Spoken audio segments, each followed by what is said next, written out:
For a number of years, I've taught a course called African Americans and Jews in Urban America. And the idea is that we look at the history of both groups. Half the course is on African American history, half the course is on Jewish history, especially this experience of migrants who came to the big cities of the North, Chicago, New York, Detroit, places like that. So I thought I would take that idea, the idea behind the course, and build a field trip around it.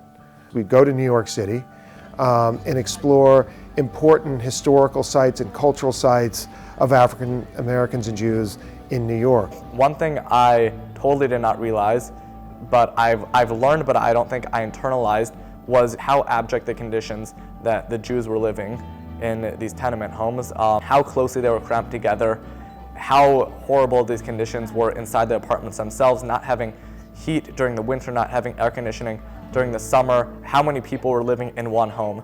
I really never think I could have imagined it until I was actually stepping in one of them myself and imagining myself trying to live there. I was shocked. I was like, how would people have lived in these? Actually being able to walk through those apartments and to hear that 3 or 4 kids may have lived in there with another family, a husband and a wife. That was very interesting. But it also just showed how people made a way out of not a lot of things, during those times, because although it was small and although it may have been uncomfortable, there were still good memories that those people were able to bring out of them. Families lived there, and that was where they called their homes.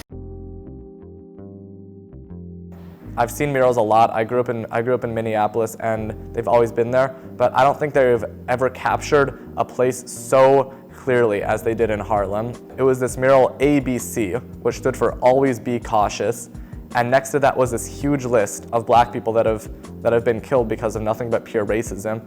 And something that made me stop in my tracks was seeing Emmett Till's name right above George Floyd's name, and how we've gone decades since Emmett Till, and the black community is still facing the same horrors that they had, and that they were making murals of it and celebrating their culture rather than being beaten down was something I found really, really inspiring. Just being able to meet and sit down with some of the alumni who had helped sponsor the trip, who had provided for us while we were on the trip, to meet with the dean and to be able to talk with those people. Some of them had already retired and had been lawyers and worked in law firms. They had been to France, Paris, Greece, Kenya.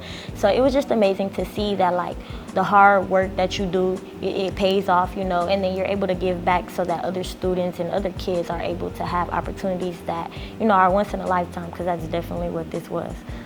Walking through these bustling urban streets of Wall Street and now knowing the real history behind there, that Wall Street, was not built on the freedom ideals that we think it was, but rather slavery, as was many other institutions in America. But also that we were walking along the streets that once served as the Underground Railroad, that served as freedom for so many people. I had never been to a synagogue before.